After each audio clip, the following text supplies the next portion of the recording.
Hello, welcome to your program, Legends of Our Time. My name is GIFTY ADJEI. My guest for today is Mr. Joachim Awule Lartey, popularly called Over to You, Joe Lartey. Mr. Lartey, it's a pleasure Thank you. to have you Thank on you. the show. Thank you. We are grateful. Thank you.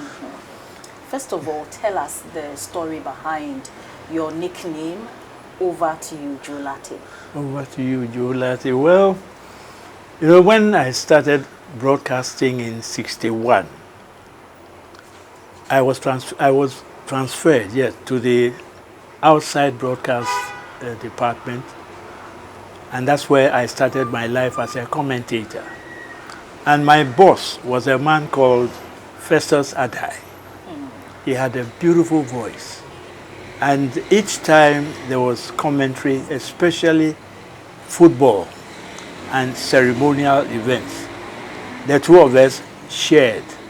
You know, he as my boss would do the main commentary, and I would do either the opening or the closing. And each time I finished my bit, over to you, Festus. When he finished his bit, over to you, Joe. Over to you, Festus. Over to you, Joe.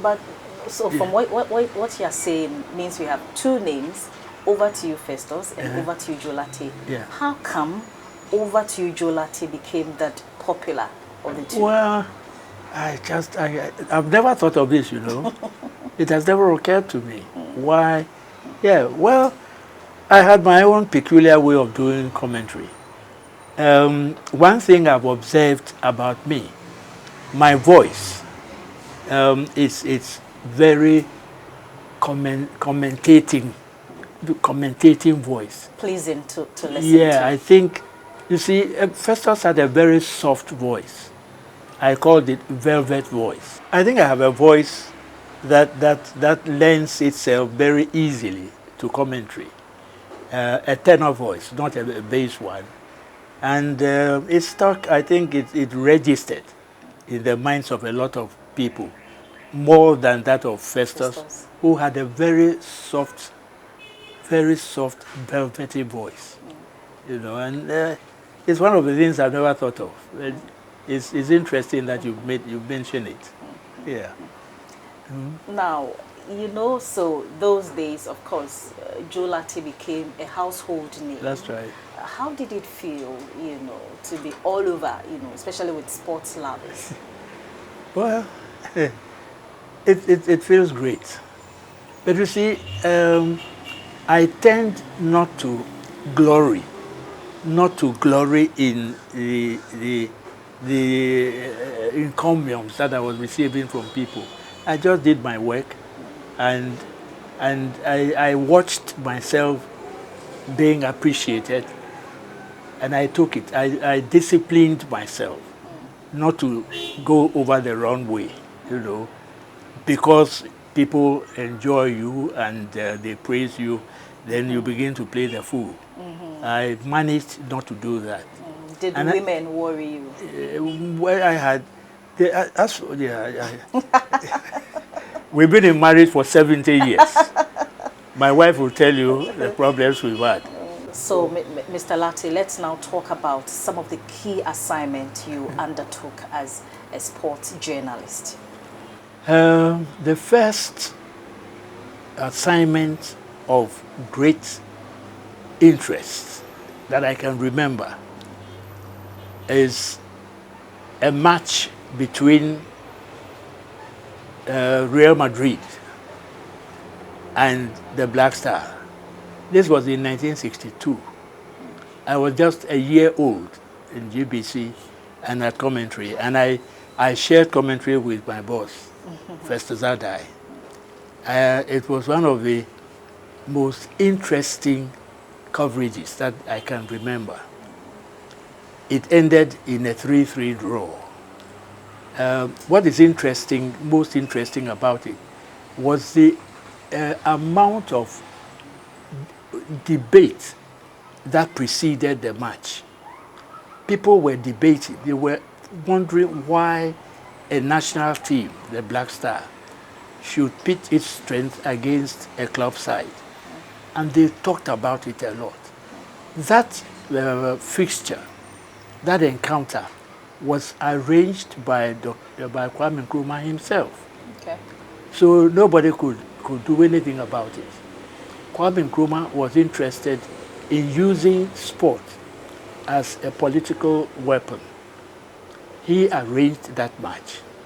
And in spite of all the arguments that people put on the floor, the match had to be played, and it was played. And it was great. It was a great match. The stadium was packed. And commentary was, I don't know, great. You know, and Osei Kofi, who is still alive. Yeah, he came in. A pass from Osei Kofi gave us our third goal. So about 3 minutes to the end of the match, the score was 3-2. Then the ball went into was put into the center circle, and Puskas and Garincha, these wonderful names of the Real Madrid were there. As soon as the kick was taken from the center circle, the Real Madrid players took hold of it, and it went like boop, boop, boop, boop, boop, boop. Before anybody could say Jack, it was 3-3. The stadium was quiet. You could hear a pin drop. It was quiet. Everybody, some people were crying, you know, because we had won the match. 3 minutes to finish it. And these people, the Real Madrid boys, they taught us that they were champions of Europe. They taught us that was my first assignment. One other assignment I can remember was the Engelbert versus Kotoko match, which was played in Kinshasa. I think it was 1971-72, towards the end of the year. And again, the stadium that hosted the match is still called Tata Raphael. This Father Raphael Stadium. It's like a fortress. It doesn't look like a stadium. It looks like a fortress, and it's very high. The walls are very, very high. And I remember that when I went to collect the lineup for the Engelbert team, oh, I went very high up, right up there. I was alone. And I talked to the team manager. While we were trying to settle this thing, one of the officials of the Engelbert team came out and sparked into my face. Wow. They saw me with a stopwatch. And I think they suspected it was juju or something, because I was never able to put a finger on why that man did what he did. Spat into my face. I felt I should do something in self-defense. So I took my handkerchief, cleaned my face, and carried on, got the lineup. Then Mobutu was at his zenith. Mobutu Sese Seko. He was right on top. And you should have seen his entourage, the motorcycle outriders. So many of them. They brought him to this. He used this, he had this leopard skin boot cap with his walking stick, came to the place. The stadium took 80,000 people. Wow. 80,000. Quite a packed and stadium. each member of the spectators carried a lit torch. A lit torch. Lit. So the stadium was on fire. And why was it for? Oh, well, part of the enthusiasm, you know. So the stadium was lit. Everybody was carrying a torch.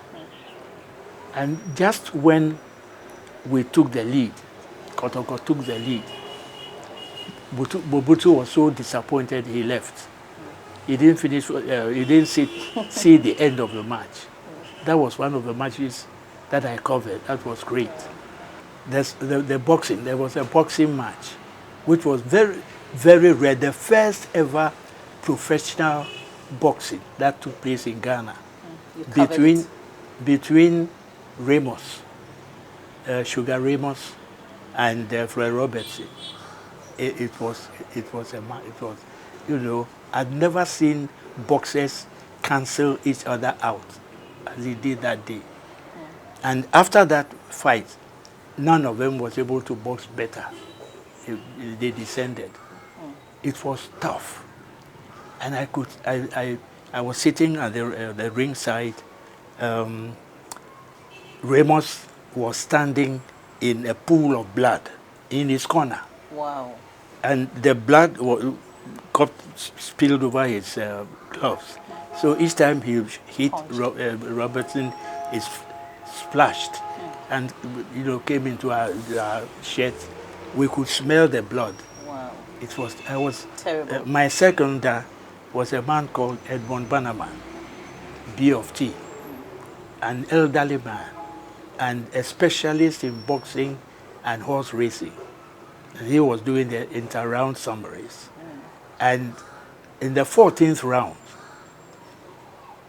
Fred Robertson decided he wasn't going back to fight. In his corner was Roy Ankra. Roy Ankra said, you have to push him into the ring, the middle of the ring. And I think after the fight, I was told Ramos was taken to the 37 General Hospital. He was there for almost a whole day. Wow. He gave all his energy into that fight. I remember that. Then my interview with Muhammad Ali. Oh, you interviewed him? Yes, I interviewed Muhammad Ali. I interviewed there was one the Negro athlete. I've forgotten the name. Muhammad Ali surprised me. I interviewed him at the Ambassador Hotel. And when I got into the place, I wanted to go over the main points of it. He said, no. He was in his birthday suit. Birthday suit. He was naked and was downing a bowl of ice cream. Wow. And the way he was answering the questions, I used 15-minute tapes. I brought about 7 of them. 15 minutes, 7. He was just, and he loved to make poems. He was constructing poems and reciting them. It was a beautiful human being. Unusual physique and beauty. His face was smooth, as if he'd never boxed before. And I'll never forget that interview. I'll never forget. It was a great one. Then, I was going to talk about something that was ceremonial, the visit of Louis Armstrong to Ghana. Okay. Hey, that was another thing. Louis Armstrong, you know. So I think I've done what I should do. And I believe that God has given me an assignment. Yeah. I haven't finished yet. You're still on it? Yes, I'm still on it. So, over to you, Joe Lartey. Why did you decide to go into sport instead of any other field, but then sport in particular? If I tell you why, the most surprising thing about me, I had a very disciplined father. He was so strict, a Methodist. And sometimes, after I grew up, I saw him as a Puritan father. The Methodist religion, they have some people called Puritans. They were hard people, very hard, very serious, very disciplined. My dad was a bit of that. To the extent that an English friend of mine nicknamed my dad Joy Father. Joy Father. He wouldn't let people. He wouldn't allow me to play football. I was not allowed to practice sports. Why? Because my dad loved me so much so that he was not prepared to see me on the field of Look, I joined the school band the day the Asantehene visited Accra. I was playing side drum. My dad was with an uncle of mine at the AMA, and my father said, "What? Is that my son? Son of a Methodist leader playing drum?" The next day he went to the school, and I was sent out of the school band. Why? Yes, because I shouldn't play drum as a Christian. It belittles you Yeah, or yeah. your faith. It said it was unchristian Unchristian. for somebody who is a Christian to play drum, and I was cashiered from the band. My father was very strict, killjoy father. That was what my What's English killjoy? father.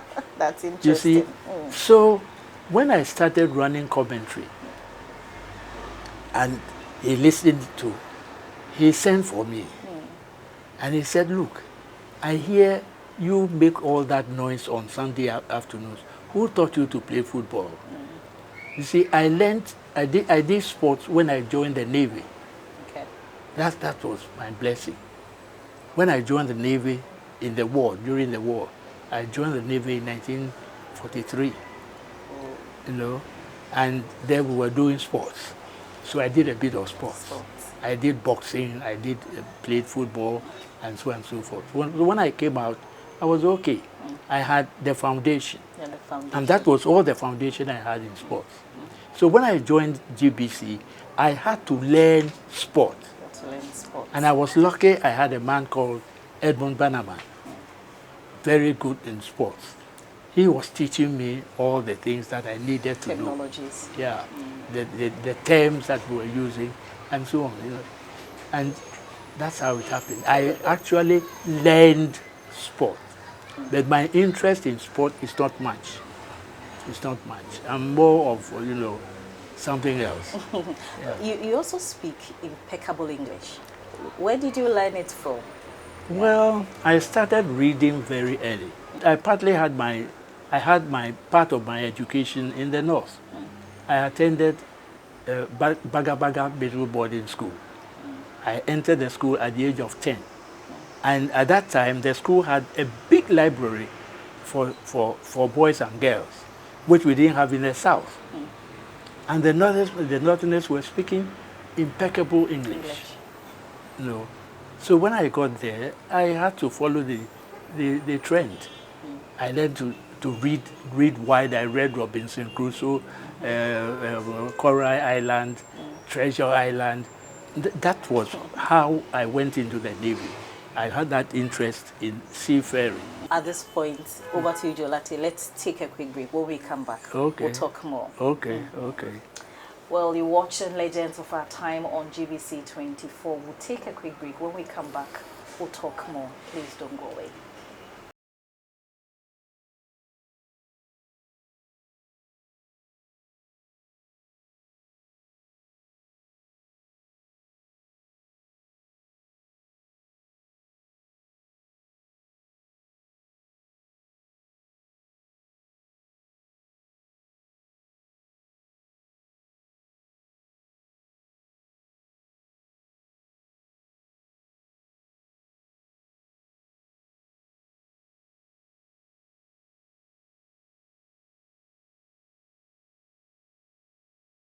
You're watching Legends of Our Time. My name is GIFTY, ADJEI, and my guest for today is Mr. Joachim Awuli Lartey, popularly called Over to You, Jolati. So over to you, Jolati. Yeah. Now, tell us about GBC during your time. Briefly, how was GBC like? GBC was very lively. Look, let me be very honest and frank. There were a few white staff seconded from the BBC to see that GBC was on the right track. When these people were there, GBC was a very happy place. In terms of salary? In terms of salary, logistics. in terms of recognition for good work, and then they left. So they left one after the other. And GBC, I saw GBC going down, down, down. You know, all sorts of things were happening. So I found that there was so much injustice in GBC at that time. I don't know what's happening now. Around which era? This was, I joined 61. By 65, thereabout, I was beginning to feel the heat. That GBC, the conditions were not so good, you know. And so I joined, even though I was a senior officer, I joined the union and became the divisional secretary of Ghana Broadcasting Corporation of the Public Services Workers Union. I was trained in trade unionism by this man, Kwesi Pratt's father. He was a gentleman, was a nice person, very cool, very calm. He trained me. He took me through the various parts of trade unionism, you see. And because at that time, management relationship with a trade union wasn't very cordial. It was always rough. So once you were in the union, you earned the displeasure of management. And it affected me. I was on one grade for 8 years. Wow. On the program organizer grade. I was on that grade for 8 good years without promotion. It has affected my earnings today as on pension, you know. And things weren't going right. We lost some of the professional standards that we had developed under the expatriate staff. We lost some of them. People were backbiting others, undermining their friends and so on. And there was a time people were dying from GBC, wow, one after the other.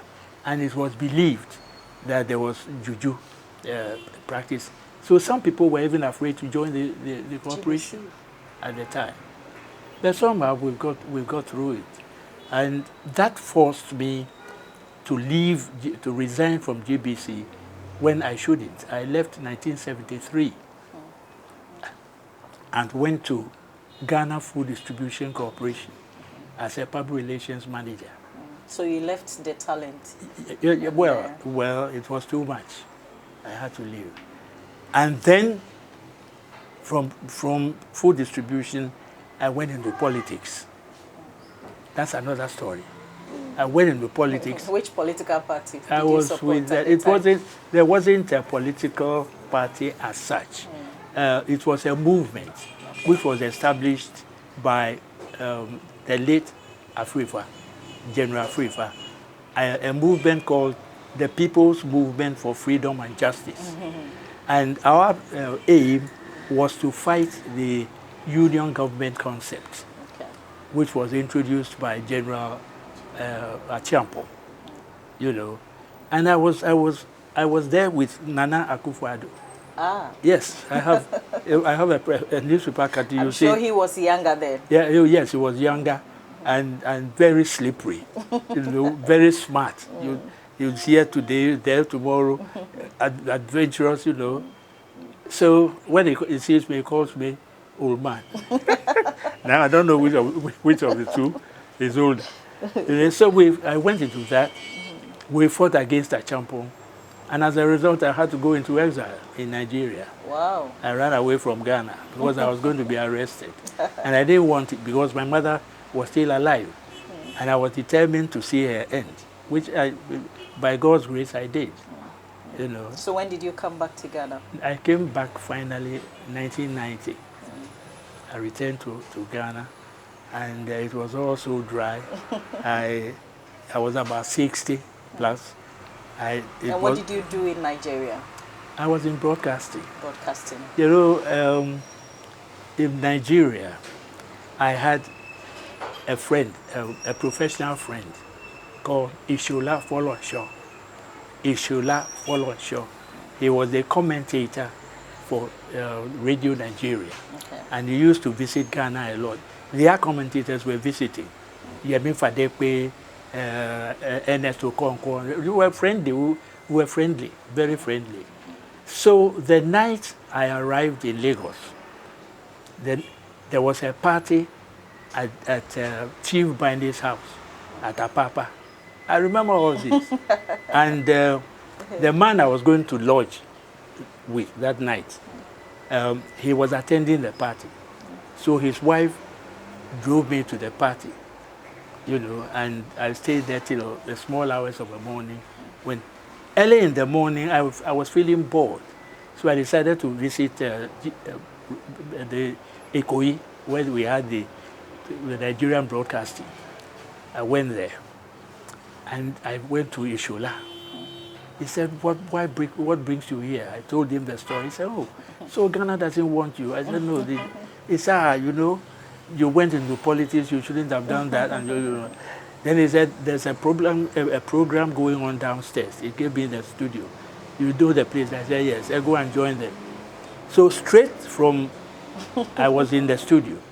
And I was taking part in a sports program.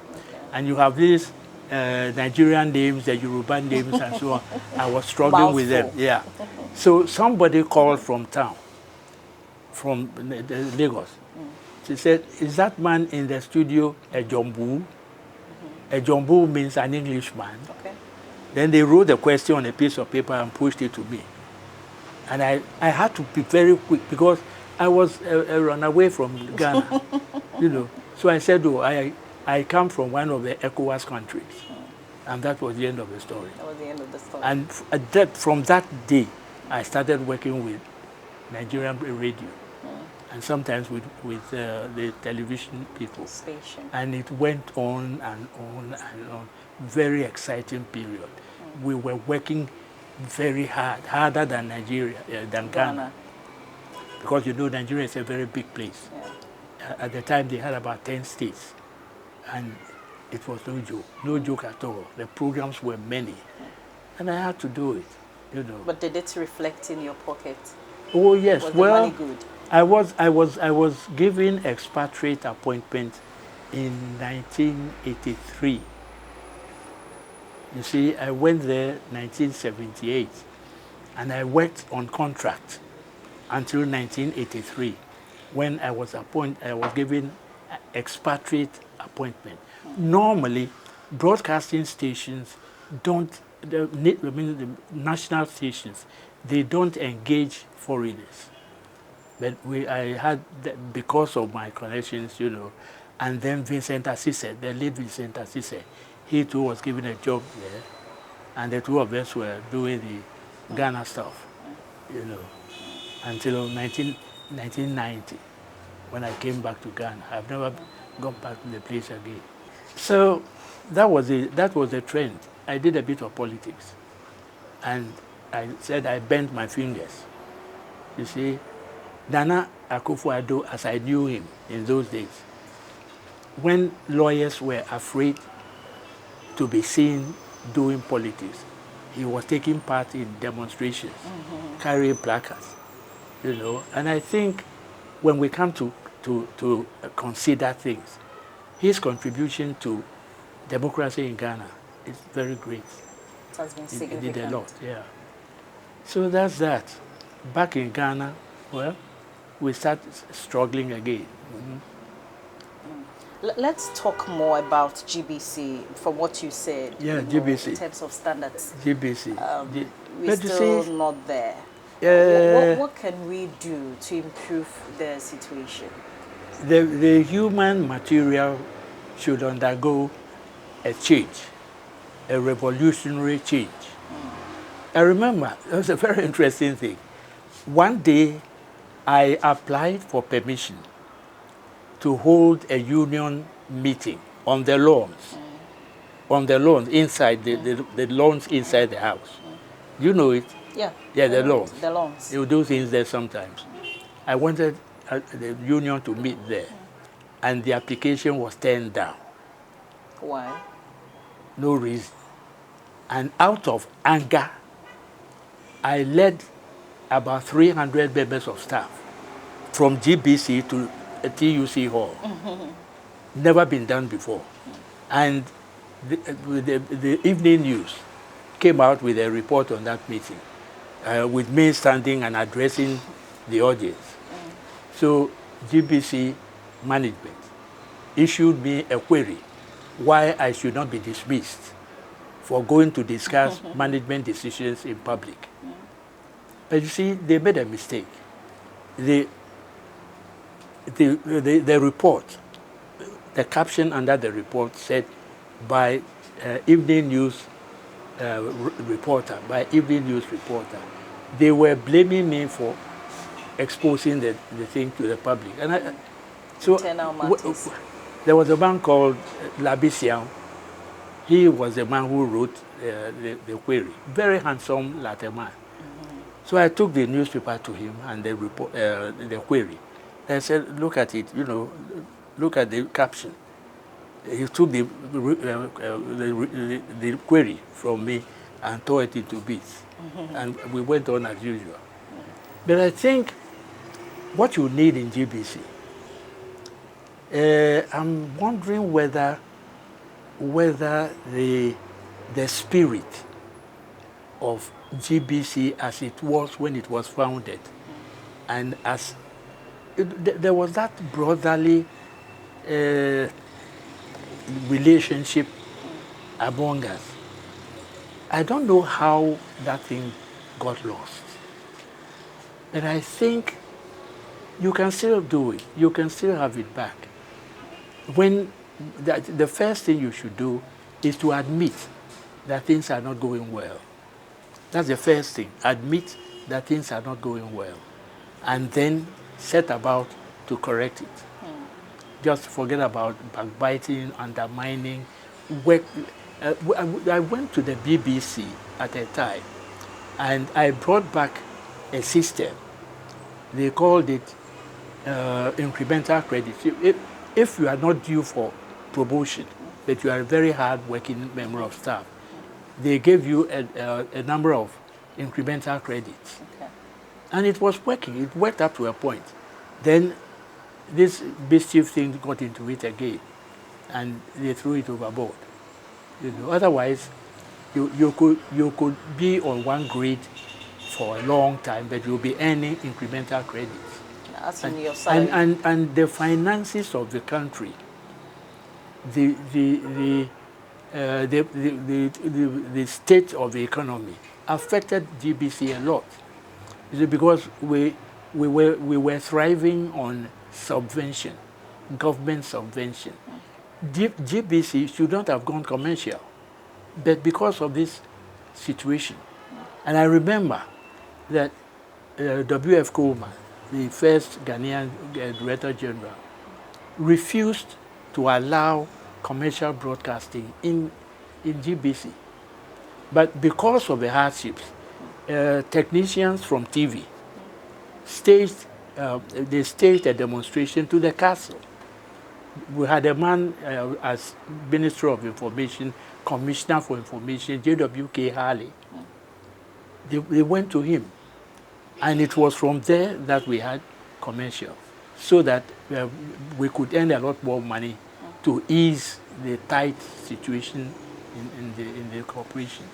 So I think first admit that things are not right, and then decide to usher a new system, especially the human aspect.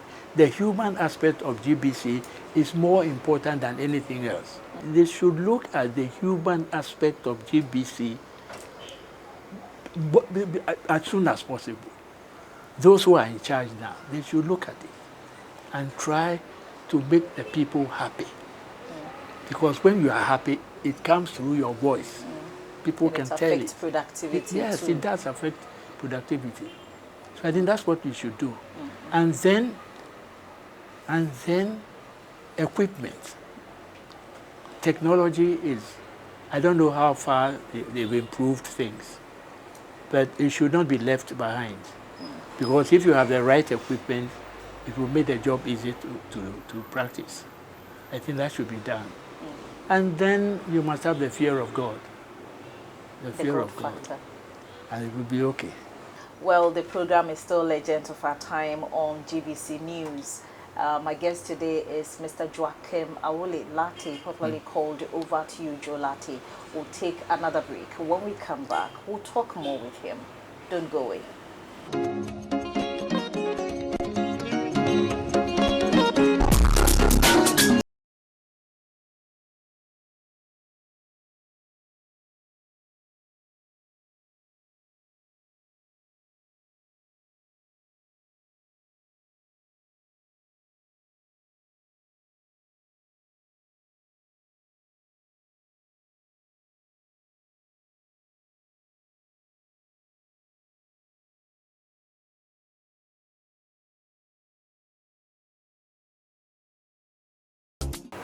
Welcome back. The program is Legends of Our Time. We talk to great people who make all of us happy.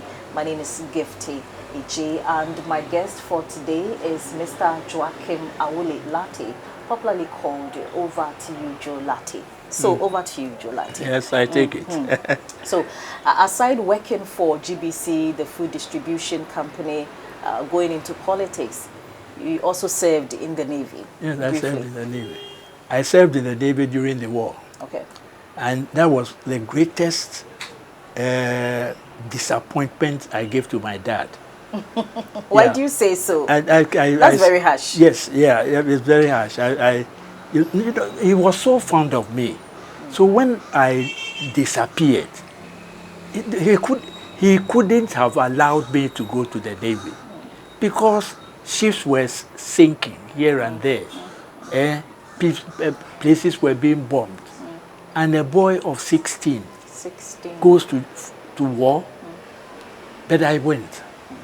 And my dad was... You went to Burma? No, not Burma. I went by a troop ship called Cairo City from Takrady. You know, there is enlistment for the Navy was done in Takrady. Okay. So that was where I enlisted in the Navy. And after some preliminary training and so on, we were shipped to Freetown, Sierra Leone, on board a troop ship. Because there it took us about 4 days to get to Freetown because of the war. Because the ship was zigzagging, it wasn't going straight. You know, we got to Freetown. Freetown, there was a place called Kington Barracks. That was where the Navy had its training. So I wasn't alone. There were some rascals also from Nigeria, Gambia, you know, the colonial people, and young boys. And we were trained. After training, I was taken to a place called Kisi. Kisi Barracks was a big place, the Navy, and we had the dormitories and things. Everything was normal. And then one day, you hear your name. We have a place called Regulating Office. The Regulating Office. They will announce, yeah. And they say, they used to use a certain formula. They say, the following ratings report at the trading office, at the regulating office immediately. And they will call the names. And you go to the place, they tell you, you are going on board. You're going to work on a ship. And I was drafted to a ship called Kilkenzie, a corvette, very high. Hey! Hey! And we went on board. And after maybe 3 months at sea, you come back, you rest a bit, they will put you on another ship, you know, until when I suffered shipwreck. They bombed our ship off Liberia. And I will never forget. That was when I felt I had wronged my father. Yeah. Because his picture was in front of me. We were lying in the open sea for 4 days. Later we were picked and sent to Dakar. You know. But all that, when I came back from the Navy, the first day I met my dad, he was looking haggard. You know. I was in a naval suit. He held me and said, oh, he said, I didn't know that the Navy could make men out of boys. I didn't know that the Navy could make men out of boys. And that was very reassuring. So we patched up. But even though he's in the grave, I still apologize to him. Because look, when George travels from Accra to Kumasi, I won't be happy until he back. returns. So when your son goes to fight on the sea, not on land though. On the sea. You know, and the life in the Navy was the best part of my life on this planet. On Earth. It Why? was so good. Why do you say so? It was so enjoyable. You know, everything was properly put in place. Food. Look, you were given about 5 different kinds of raincoats. So you couldn't give an excuse when it rained. There was no way you give an excuse for not attending. The rain will be there. We'll have our parade on board ship. You have your parade, and before it was great. It was great. It was great. Let's talk a bit about your early childhood. I mean, per your name, it tells me you're a Ga. Yeah. Yeah. How was Accra during your time, those days? How was Accra like? Accra was a very small place, very small. And almost the end of Accra was the Palladium. The Palladium. You know the Palladium? Yeah. Where you have the Methodist Cathedral. There's an old cinema house called the Palladium. That was about the end of Accra. Then on the eastern side, you could go as far as to say Teshi. They were all small settlements. And we had sanitary inspectors who went around to make sure sanitation was properly done. They carried a ladle, a metal ladle, and they would come and find out what's happening under your pot. It was very interesting. But today you can't do it. Look at Accra. Accra has expanded, I don't know how far. But in those days, Accra was small. Sanitation was reasonably good because it was small.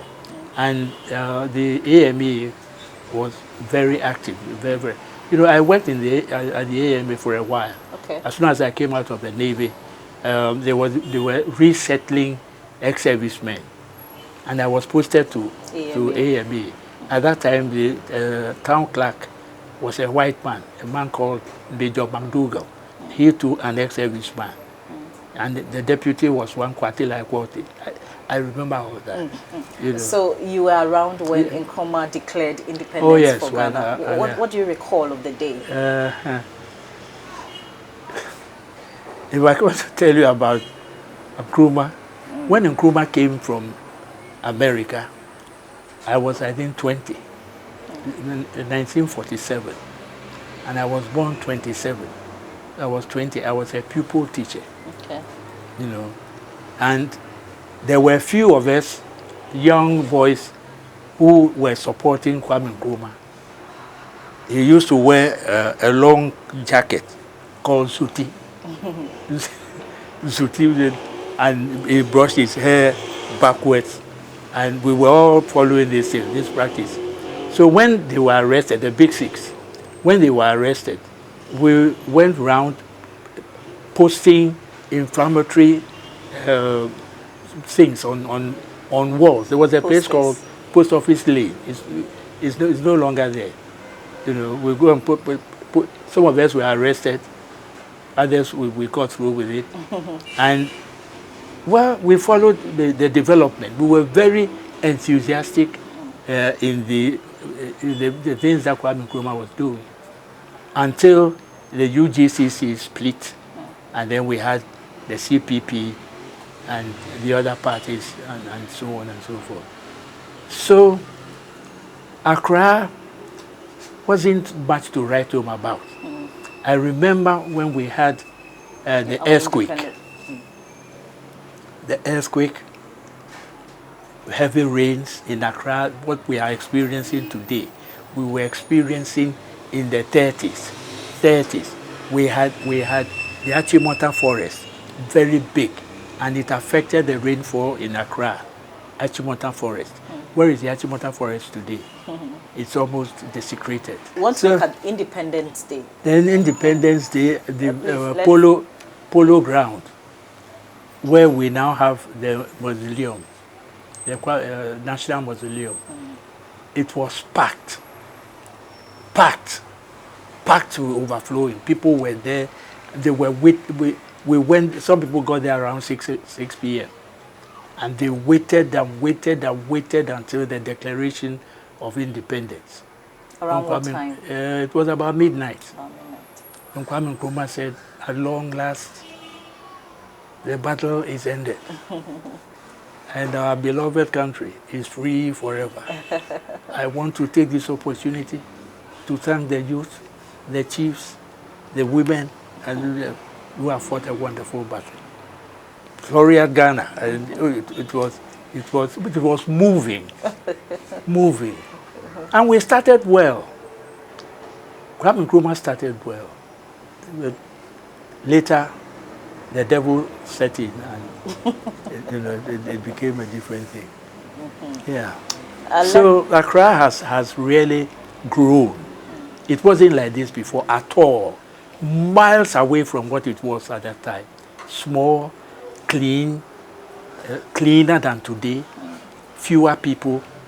You see, the gangs entertained for visitors. I mean, they like to host strangers. And that's why today you have Adabraka. Adabraka, for instance, was a place for strangers. Kolegono. You go there today, it's an eyesore. Eyesore. And so on. So let's hope that we'll get back to the good old days, one of these days. Yeah. So over to you. Joe Lartey has been married for 70 years. Yeah. That's remarkable, you know. Tell us about your nuclear family. Who is this special woman in your life? And it's your called children and grandchildren. Emily ADJEI. When I met her, Emily ADJEI was her name. And she comes from Lartey, not from Accra. Okay. But we found that her ancestors came from Accra. They were from Akoto Lartey. You know. When I proposed, I met this woman in 1949. She was a teacher. I was also teaching. I had been transferred from Accra to Lartey to teach. And we had a teacher's party, end of year party. And there was this very black woman with gleaming white teeth sitting at a corner. Everybody was dancing. She wasn't dancing. And so I said, look, why don't I go and talk to this woman? So I went there. I said, do you mind we have a dance? She said, and then we got up and we danced and we danced and danced again. And that was the beginning. We courted for 3 years. 3 solid years. 3 years.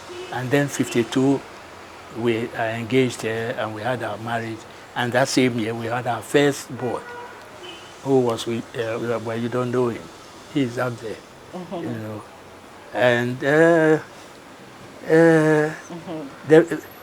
father didn't want me to marry her.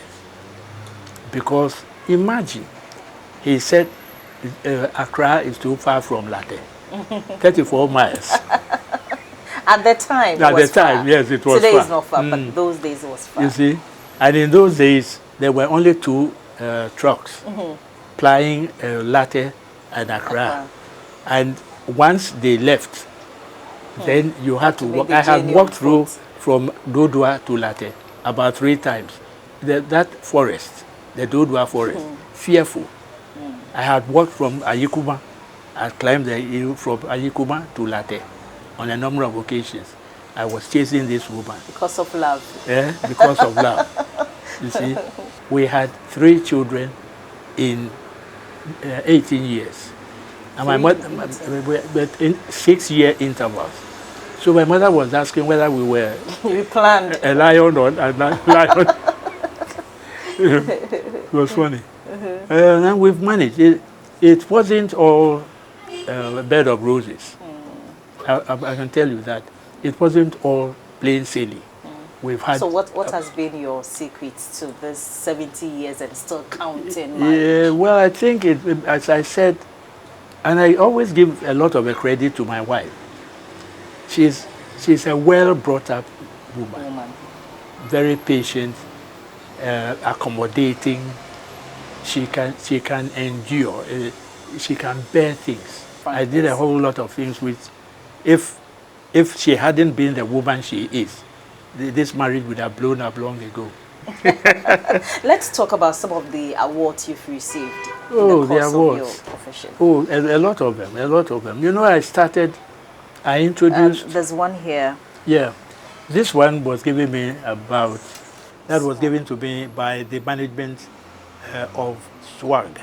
SWAG means Sports Writers Association of Ghana. And it started quite a long time ago, during the time of the National Liberation Council. Then A.K. Deku was the Commissioner for Information and Sports, you know. And when we started SWAG, the sports writers, that's the people in the newspapers, there was a gentleman called Willie Quatten. Willie Quatten was a sports writer with the Times. And he started opposing my election as the first president of SWAG. His argument was that radio people don't write sports.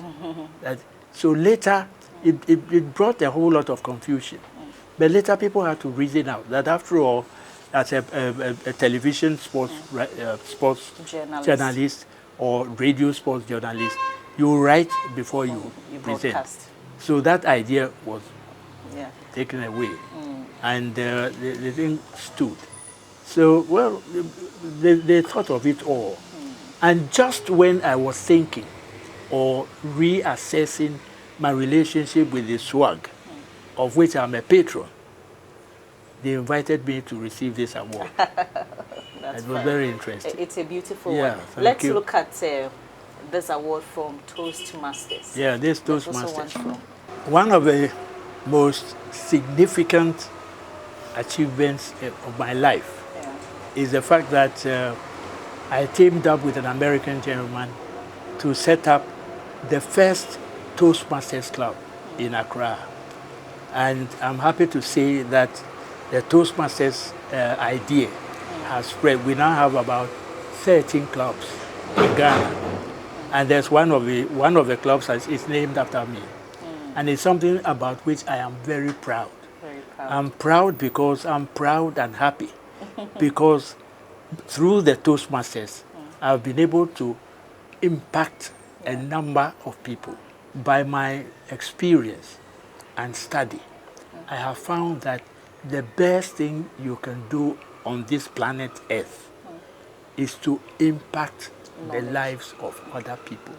So this is also an award. An award. This is in... Would you say as a sport personality you've been recognized enough? In Ghana? Yes. No. No. You know what? There was an occasion at which past players of the Black Star were forming an association. And President Kufuor was in attendance. And I was the MC for that occasion.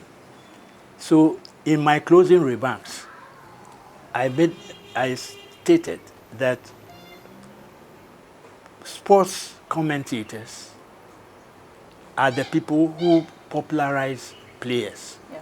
We talk about them, we praise them, and so on, and they become very popular. And they have received so much recognition, but sports commentators, no. So we are wrapping up. Are there lessons you'd want to share with us? The first lesson I'd like to pass on to you is when either by the grace of God or through your own effort, you achieve things in your life, you must learn to carry yourself properly. Because if you don't do that, this thing goes into your head and you become, you may even lose your fame or popularity because you become disrespectful. I don't want to refer to recent events, but you do things that you ought not to do. So the first lesson, we should, those of us who are in the broadcasting business, writing business, whatever, those of us who are in, when we get, we gain popularity, when we gain fame, we should learn how to carry ourselves. Because otherwise, the whole thing becomes very bitter. Yeah, so we have to go, but over to you, Joe Lartey. Yeah. Finally, how would you want to be remembered? Simple. I want to be remembered as somebody who came and helped Ghanaians to be happy. That's all.